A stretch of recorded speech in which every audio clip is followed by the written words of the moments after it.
Good afternoon, folks.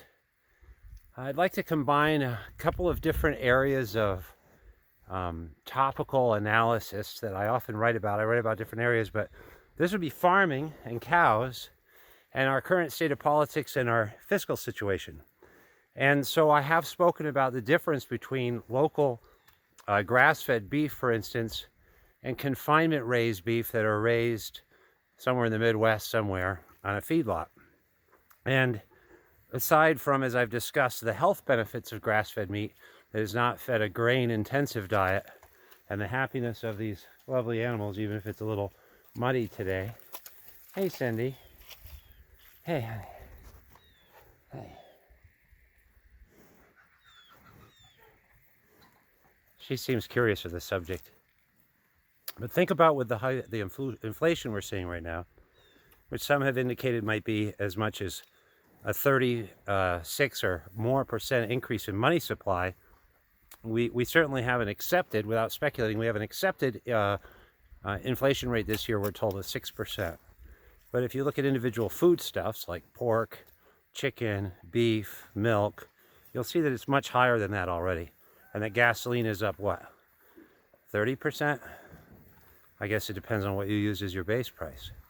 Now, what I wanted to share with people who may not be involved in farming or understand really what the food chain is all about, the produce chain, the product creation industrial system that takes these animals and turns them into your Happy Meal, is that most of those beef come from facilities that are confinement operations, and they are much, much more fossil fuel intensive. And what that means is susceptible to inflationary pressures than locally raised animals. Now, in both cases, we're feeding them, but I don't feed any grain. Grain is subsidized by the government, but it is used using fossil fuels. From tilling the soil to planting it to the pesticides and certainly the fertilizers, huge tonnage. And it's from cows we create the manure to replace the erosion that's happening from those industrial practices, because they don't put soil back, and those practices cause soil runoff. But layer upon layer of tractor going over a field and then delivering feed to animals instead of letting them eat on the grass means much, much more fossil fuel consumption. And then it goes and it's processed, and then it has to be trucked, and it's frozen. And so there are layers of costs involved.